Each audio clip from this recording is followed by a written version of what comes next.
सुरुवातीला अशक्य वाटणारी, विश्वास न बसणारी गोष्ट, पण नुकसान तर काही होत नाहीये ना, हा विचार करून त्यांनी सुरुवात केली आणि 6 महिन्यांमध्ये आयुष्य इतकं बदललं की काल परवा भेटल्यानंतर ते मला बोलले की तायडे, या गोष्टीसाठी मी तुझं आयुष्यभर ऋणी राहीन. स्वतःचा मोठेपणा सांगायचा म्हणून नाही सांगत आहे, पण बऱ्याचदा आपल्याजवळ काही अशा गोष्टी असतात ज्या फक्त आपल्याला वाटतं की असं थोडीच कुठे काही होत असतं, म्हणून आपण फॉलो करत नाही, म्हणून आपण त्या गोष्टींवरती विचार करत नाही. पण त्या गोष्टी फॉलो केल्याने आपलं नुकसान होत नसतं काही.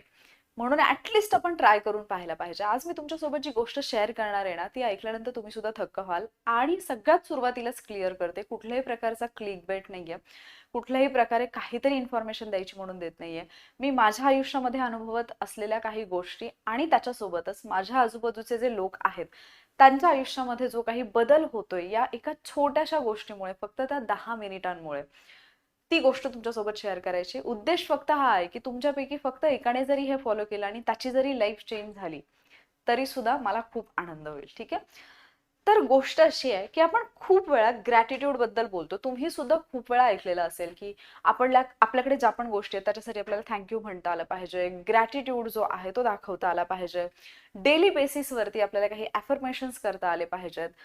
पण ऍक्च्युली आपण हे ट्राय करत नाही. ही गोष्ट आहे त्या दादांची. माझा मानलेला भाऊ, जे मला आय थिंक डिसेंबरमध्ये भेटले होते आणि अतिशय वैतागलेले, फ्रस्ट्रेटेड, आणि कुठे व्यक्त व्हावं हे कळत नव्हतं. आणि नॉर्मली माहिती नाही का, पण माझ्याजवळ लोक फार मन मोकळं करतात, म्हणजे त्यांच्या मनातल्या गोष्टी बोलतात, त्यांना काहीतरी सेफ वाटत असेल, आय डोंट नो, बट खूप लोक डायरेक्टली माझ्याजवळ येऊन बोलतात. आणि त्यावेळेला त्यांनी मला सगळी सिच्युएशन सांगितली, म्हणजे की लग्नानंतर सगळ्यांचा विरोध असताना सुद्धा बायकोला शिकवलं, पण आता पुढे जॉब नाहीये, स्वतःवरती एवढं कर्ज झालंय की आता ते कर्ज कसं फेडायचं हे समजत नाहीये, त्यांचा स्वतःचा जॉब गेलेला. आणि अशा वेळेला तुम्हालाही माहिती असेल की आपले जे नातेवाईक असतात, आपले जे पाहुणे असतात, जेवढे पण रिलेटिव्ह असतात ना, हे अशा वेळेला आपली साथ नाही देत. तुम्ही कधी असं एक्सपिरियन्स केलंय का तुमच्या लाईफमध्ये? मला लगेच कमेंटमध्ये सांगा की ज्यावेळेला आपली परिस्थिती खराब असते ना, किंवा आपली सिच्युएशन वाईट असते ना, त्यावेळेला आपले जे लोक आपल्याला वाटतात आपलेत, ते लोक सुद्धा आपल्याकडे येत नाहीत किंवा आपली साथ देत नाहीत. ते ज्यावेळेला आपल्याकडे सगळं काही असतं, आपलं छान चालू असतं ना, त्यावेळेला ते लोक आपल्यासोबत असतात किंवा ते आपल्यासोबत ओळख दाखवतात, आपल्यासोबतचं नातं निभावण्याचा प्रयत्न करतात. पण जेव्हा ऍक्च्युली आपल्याला गरज असते तेव्हा ते आपल्यासोबत नसतात. सो त्यांच्या बाबतीतही काहीसं असंच होत होतं. आणि बोलता बोलता ते या गोष्टी बोलले.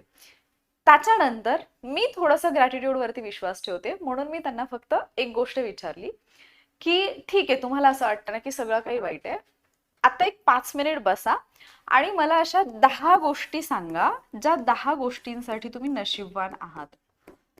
म्हणजे तुम्हाला असं वाटतं की मी नशीबवान आहे, कारण आता तुम्ही इतके वैतागलेले की तुम्हाला असं वाटतं की माझ्या आयुष्यात काहीच चांगलं नाहीये, मला फक्त 10 गोष्टी सांगा, असं मी त्यांना बोलले. तर त्यांनी थोडा विचार केला आणि फक्त एक गोष्ट मला सांगितली की माझ्यासोबत माझी बायको आहे, बस एवढंच. याच्यापेक्षा माझ्या आयुष्यात सध्या काहीही चांगलं चालू नाहीये. मी त्यांना म्हटलं थोडा विचार करा, थोडा विचार करून सांगा की आणखी काय चांगलं आहे. त्यांच्याकडे कुठलीच गोष्ट अशी नव्हती की जे ते मला सांगू शकतील की हे माझ्या आयुष्यात चांगलं चालू आहे, म्हणजे ते इतके फ्रस्ट्रेटेड होते. देन मग मी त्यांना काही गोष्टी विचारल्या, म्हणजे जस्ट मी रिअलाइज करून दिल्या की तुमच्या आयुष्यामध्ये या चांगल्या गोष्टी आहेत. मी म्हटलं आज जेवण केले का? ते बोलले हो. मी म्हटलं तुम्ही नशिबवान आहात की तुम्हाला आजचं जेवण मिळालंय. मग ते थोडेसे हसले. मी म्हटलं जेवण कुठलं केलं, म्हणजे ताजं बनवलेलं केलं की काल परवाचं शिळं राहिलेलं केलं? ते म्हटले ताजं. मी म्हटलं आणखी नशिबवान आहात की तुम्हाला ताजं अन्न खायला मिळालंय. त्याच्यानंतर मी म्हटलं की आता गेल्यानंतर कुठे घरी राहणार आहात की बाहेर रस्त्यावरती? ते म्हटले का ग तायडे, मज्जा करतीयस का माझी? मी म्हटलं नाही दादा, मज्जा नाही करत आहे, पण सांगा ना आता तुम्ही कुठे जाणार आहात? म्हटले घरी जाणार आहे, घरी झोपणार आहे. म्हटलं तुमच्याकडे छत आहे ना? म्हटले हो. म्हटलं आहात ना नशिबवान. मी त्यांना अशा छोट्या छोट्या छोट्या गोष्टींची जाणीव करून दिली की ज्या गोष्टी आपल्याजवळ आहेत पण त्यांचा आपण कधीच आभार मानत नाही, त्याच्याबद्दल आपण कधीच स्वतःला नशीबवान समजत नाही. हे त्यांना सुद्धा सुरुवातीला हास्यास्पद वाटलं. पण मी त्यांना एक गोष्ट बोलले की फक्त मी सांगते म्हणून एक गोष्ट करा, पुढचा 1 महिना फक्त रोज संध्याकाळी स्वतःसोबत बसा, म्हणजे तुमच्या बायकोसोबत बसा आणि स्वतःसोबत बोला आणि अशा 10 गोष्टी फाइंड आउट करा ज्या गोष्टींसाठी तुम्ही नशिबान आहात. फक्त काळजी एक घ्या की रोज रोज त्याच गोष्टी लिहू नका. हा, अगदीच जर नवीन गोष्ट तुम्हाला सुचतच नसेल तर त्याच गोष्टी रिपीट झाल्या तरी चालेल, पण शक्यतो नवीन गोष्टी शोधायचा प्रयत्न करा. अशा 10 गोष्टी, अगदी छोट्यात छोटी गोष्ट असली तरी चालेल, की माझ्या पायात आत्ता घालायला चप्पल आहे, मी नशीबवान आहे, मला तहान लागल्यानंतर पिण्यासाठी माझ्याकडे पाणी आहे, मी नशीबवान आहे. तितक्या छोट्या छोट्या गोष्टी लिहा, असं मी बोलले. आता याचा परिणाम असा झाला की म्हणजे त्यांना सुरुवातीला असं वाटलं की म्हणजे मी चेष्टा करते, त्यांची मज्जा करते, म्हणजे खेचते मी, असं त्यांना वाटलं. पण मी म्हटलं दादा नाही, फक्त मी सांगते म्हणून ट्राय करून पहा. त्यांचा विश्वास नव्हता. मी म्हणायचे की आयुष्य आणि बदलेल, ते म्हणायचे असं तर होऊच शकत नाही. पण ठीक आहे, हे फॉलो करून काही नुकसान तर होणार नाही हा विचार करून ते म्हटले ठीक आहे करेन. आणि दुसऱ्या दिवशीपासून व्हायला असं लागलं की उठल्यापासून त्यांच्या डोक्यात एकच विचार की मला 10 चांगल्या गोष्टी अशा शोधायच्या ज्याच्यासाठी मी नशीबवान आहे. सो उठल्यापासून झोपेपर्यंत ना, कारण त्यांना पहिल्याच दिवशी इतका वेळ लागला होता त्या 10 गोष्टी शोधायला, की उठल्यापासून झोपेपर्यंत ते फक्त विचार करायचे की ही गोष्ट चांगली आहे का, या गोष्टीसाठी मी नशीबवान आहे का, आत्ता जे होते हे मला त्या लिस्टमध्ये लिहिता येईल का. आणि त्यांच्या सोबतच मी वहिनींना पण सांगितलं की तुम्ही पण हे टास्क करा, पण एक गोष्ट करा की दोघांच्या 10 गोष्टी सेम सेम येऊ देऊ नका. तुमच्या 10 वेगळ्या असल्या पाहिजेत, तुमच्या 10 वेगळ्या असल्या पाहिजेत. आता झालं असं की दादा विचार करताना असा विचार करायला लागले की ठीक आहे, माझ्या 10 गोष्टी मी शोधेत, पण मला तिच्यासाठी पण काही चांगलं मिळतंय का. हे केल्यामुळे, म्हणजे हे फाइंड आउट करायला लागल्यामुळे, दिवसभर हे डोक्यात असल्यामुळे एकतर ते थोडे डायव्हर्ट झाले. त्यांचं जे सतत ते फ्रस्ट्रेशन, टेन्शन, कर्ज आहे ते फेडायचं, या सगळ्या गोष्टी ज्या होत्या त्याच्यातून थोडासा त्यांचं म्हणजे शिफ्ट झाले थोडेसे. ते कुठल्या गोष्टीकडे की चांगलं काय आहे ते पाहायला लागले. याचा परिणाम असा झाला की ज्या लोकांना भेटल्यानंतर, ज्या लोकांनी टॉन्ट केल्यानंतर, किंवा अगदी नॉर्मली सुद्धा समोरून माणूस टॉन्ट जरी करत नसेल, नॉर्मली जरी बोलत असेल, तरी त्यांना जो फील यायचा आतमधून की हा माणूस माझ्याकडे अशा नजरेने तर बघत नसेल की याच्याकडे नोकरी नाहीये, बायकोला शिकवून बसलाय, बायको घरातच आहे आणि कर्जबाजारी झालाय, हा थोडासा त्यांचा माइंडसेट चेंज व्हायला लागला. ते थोडं हसत बोलायला लागले लोकांसोबत. ते फाइंड आउट करायला लागले की कुठल्या गोष्टी चांगल्या आहेत, आणि न कळतपणे ते त्या गोष्टींना थँक्यू म्हणायला लागले ज्या गोष्टींकडे त्यांनी कधी लक्षच दिलं नाही. 1 महिना जवळपास गेला. 1 महिना जायला अजून 1-2 दिवस बाकी होते. 27-28 दिवस काहीतरी झाले. आणि म्हणजे कशा पद्धतीने माहिती नाही, पण वहिनींसाठी एक ऑफर आली जॉबची. प्रायव्हेट जॉब होता, पण त्यावेळेला त्यांना फार जास्त गरज होती की कुठला का असेना पण जॉब मिळावा. आणि त्यांनी तो जॉब जॉईन केला. सुरुवातीला त्यांना असं वाटलं की सॅलरी कमी आहे, पण ज्यावेळेला माणसाकडे काहीच नसतं त्यावेळेला माणसाला त्याच्यातही म्हणजे तोही आनंद फार मोठा असतो. त्यांनी तो जॉईन केला. आता त्याच्यानंतर गोष्टी अशा व्हायला लागल्या की त्या जॉईन झाल्यानंतरच काही दिवसांमध्ये, जवळपास 1-1.5 महिन्यामध्येच त्यांची सॅलरी म्हणजे त्यांना इन्क्रीमेंट पण मिळालं. यांची लाईफ थोडी सेटल व्हायला लागली. 4 की 5 महिने झाले असतील मला वाटतंय. त्याच्यानंतर त्यांचं जे कर्ज होतं ते त्यांनी फेडलं. कारण जिथे वहिनी जॉब करत होता तिथेच दादांना पण एक जॉब मिळाला आणि ते दोघं एका ठिकाणी काम करायला लागले. आत्ता जेव्हा 2-3 दिवसांपूर्वी ते मला भेटले, डिसेंबर महिना होता हेही मला आठवलं, कारण आमच्याकडे एक इव्हेंट होता आणि त्याच्यानंतरच या सगळ्या गोष्टी झालेल्या. त्याच्यामुळे डिसेंबरचा म्हणजे तो महिना पण मला एक्झॅक्टली आठवला. आणि त्यांनी पहिल्या दिवशीच्या 10 गोष्टी सांगितलेल्या, ज्या मी माझ्या हाताने लिहिलेल्या होत्या, त्या पण मी ज्यावेळेला म्हणजे काल परवा वाचल्या, तर मला असं वाटलं की एक दिवस होता की ज्यावेळेला हा माणूस विचार करत होता की मी कशासाठी ग्रॅटिट्यूड लिहू किंवा मी कशासाठी धन्यवाद देऊ, आणि आज तो माणूस प्रत्येक गोष्टीसाठी धन्यवाद देतोय. काल परवा जेव्हा ते भेटले इतके खुश होते. स्वतःची 2 व्हीलर घेतली, मस्त घर आहे आधीपासून स्वतःचं, पण जे कर्ज होतं ते कर्ज फिटलं आणि एक सुंदर आयुष्य, समाधानी आयुष्य ते जगत आहेत. आणि हे बदलले फक्त ग्रॅटिट्यूडमुळे. मी म्हणत नाहीये माझ्यामुळे किंवा ठराविक XYZ याच गोष्टीमुळे, पण ज्या वेळेला आपण ग्रॅटिट्यूड करायला लागतो, होतं काय ना, सुरुवातीला आपल्याला असं वाटतं की असं थोडीच आहे प्रत्येक गोष्टीला थँक्यू म्हटल्याने माझं थोडीच काही बदलणार आहे, किंवा आयुष्यामध्ये अशा थोडीच गोष्टी घडणार आहेत अचानक की काहीतरी चमत्कार होईल आणि आयुष्य बदलेल. पण ज्या वेळेला आपण ग्रॅटिट्यूड करायला लागतो, ज्या वेळेला आपण थँक्यू म्हणायला लागतो, आता तुम्हाला जरी सुरुवातीला वाटत असेल ना की हे असं थोडं होत नाही, नुकसान तर काही नाहीये. जर तुम्ही दिवसातून 10 गोष्टी अशा फाइंड आउट केल्या ज्याच्यासाठी तुम्ही नशीबवान आहात, त्याच्यात तुमचं नुकसान काय होणार आहे मला सांगा. नुकसान काहीच नाहीये, नुकसान 0% आहे. झाला तर फायदाच होईल. विश्वास नसेल तर नुकसान होत नाही म्हणून करून पहा. ज्या वेळेला आपण हे करायला लागतो ना, आपल्याला छोट्या छोट्या गोष्टी ज्या आपल्या जवळ आहेत त्या गोष्टींचा इम्पॉर्टन्स समजायला लागतो. तुम्ही कधी ऐकलंय का, म्हणजे तुम्ही अशी गोष्ट कधी अनुभवली का, तुमच्या घरामध्ये कुठलीही एक गोष्ट असेल, आपण दसऱ्याला आपल्या घरातल्या सगळ्या महत्त्वाच्या वस्तू ज्या आहेत त्यांची पूजा करतो, तुम्हाला माहिती असेल. एक ग्रॅटिट्यूडचाच प्रकार आहे तो. म्हणजे शेतकरी असतील तर जी सगळी शेतीची अवजारं आहेत ना त्यांची पूजा करतात. म्हणजे आता आपण ॲस्पिरंट असू तर आपण पुस्तकांची पूजा करतो. ज्या लोकांकडे गाडी असते ते लोक गाडीची पूजा करतात. हे का आहे? एखाद्या निर्जीव वस्तूची सुद्धा आपण पूजा करतो कारण आपण ग्रॅटिट्यूड व्यक्त करत असतो. आपल्या संस्कृतीमध्ये आपले जेवढे सण वगैरे आहेत, जेवढ्या गोष्टी आहेत ना, त्या सगळ्या गोष्टी या कुठल्या ना कुठल्या गोष्टीशी कनेक्टेड आहेत. फक्त इतकंच की आपल्याला आपल्या स्वतःच्या गोष्टींवरती किंवा परंपरेने चालत आलेल्या गोष्टींवरती विश्वास ठेवायला आपण तयार नसतो. आता ज्या वेळेला आपण या 10 गोष्टी फाइंड आउट करायला लागतो, माझ्या बाबतीतही हे झालेलं आहे ते मी सांगते. ज्या वेळेला या 10 गोष्टी मी फाइंड आउट करायला लागले, त्यावेळेला आपोआप दिवसभर माझं जो काही कंप्लेंट मोड ऑन असायचं की नाही, म्हणजे जे मी तक्रारी करायचे प्रत्येक गोष्टीसाठी, की एखादी गोष्ट मनासारखी नाही झाली की माझं नशीब किती खराब आहे, हे माझ्याच बाबतीत का होतंय, मग मलाच का त्रास देतात लोक, किंवा माझ्याबद्दलच असा का विचार करतात, म्हणजे मी काहीच नाही करू शकत का लाईफमध्ये, मीच अपयशी होणार का, मीच का, माझ्याच बाबतीत का, हा जो एवढा मोठा प्रश्न आपल्या समोर असतो ना, या तक्रारी आपोआप कमी व्हायला लागतात. कारण तुम्हाला दिसायला लागतं की आपल्या बाबतीत खूप काही चांगलं होतंय. म्हणजे मी असे लोक पाहिलेत, म्हणजे मी डेली बेसिसवरती अशी लहान लहान मुलं पाहतीये, जे दारात येतात आणि विचारतात की शिळी भाकरी आहे का, शिळी चपाती आहे का, शिळी भाजी आहे का, मावशी शिळं काही असलं तर द्या ना. ते कधीच म्हणत नाहीत की मावशी खायला काहीतरी द्या. आजूबाजूच्या जेवढ्या पण घरांमध्ये मी त्यांना जाताना पाहते ना, ते असंच म्हणतात की मावशी शिळं काहीतरी असलं तर द्या. मग त्यावेळेला एक विचार येतो की आपण ताजं अन्न खातोय, ह्याच्यापेक्षा आणखी नशीबवान काय असायला पाहिजे आपण. बाहेर वारा सुटला, पाऊस यायला लागला, तर हीच मुलं त्यांची झोपडपट्टी जेव्हा जवळून दिसते, हीच मुलं टेंटमध्ये राहिलेली असतात एका, जिथे की ते कधी उडून जाईल त्याची ताडपत्री हे सुद्धा माहिती नाहीये. आणि आपण एका चांगलं छत असलेल्या घरात राहत असतानाही आपण कुठल्या, म्हणजे आपल्याला अधिकारच नाहीये तो कंप्लेंट करण्याचा.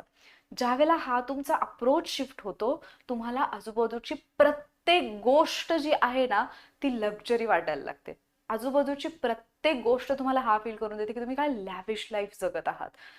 आता इथे हा अर्थ घेऊ नका की म्हणजे मी फार आलिशान बंगल्यात राहीन, मी फार आलिशान गाडीत फिरत असेन तरच मी ग्रॅटिट्यूड लिहायला पाहिजे. नाही, माझ्याजवळ पाय आहेत ना, याच्यासाठी सुद्धा ग्रॅटिट्यूड माना, कारण काही जणांजवळ ते सुद्धा नाही आहेत. आणि जेव्हा हे करायला लागतो, आपोआप आपला माइंडसेट जो आहे ना तो शिफ्ट व्हायला लागतो. आणि जसा तो शिफ्ट व्हायला लागतो, आपल्यासमोर येणाऱ्या अपॉर्च्युनिटीज पण तशाच येतात. तुमचे व्हायब्रेशन्स चेंज होतात, तुमची फ्रिक्वेन्सी चेंज होते, तुमच्यासमोर येणाऱ्या गोष्टी तशाच येतात आणि लाईफमध्ये गोष्टी पॉझिटिव्ह घडायला लागतात.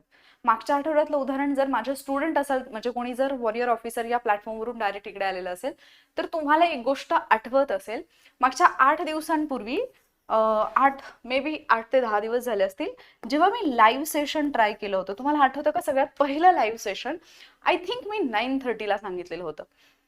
बट काहीतरी नेटचा इश्यू झाला, जो की डेली बेसिसवरती होत नाही, आणि ते सेशन सुरू करायला 10 वाजले. 10ला कसं बसं ते सेशन स्टार्ट झालं. बट त्याच्यानंतर पण मध्येच मी 5 ते 6 मिनिट बोलल्यानंतर परत नेटवर्कचा इश्यू झाला आणि मी डिस्कनेक्ट झाले.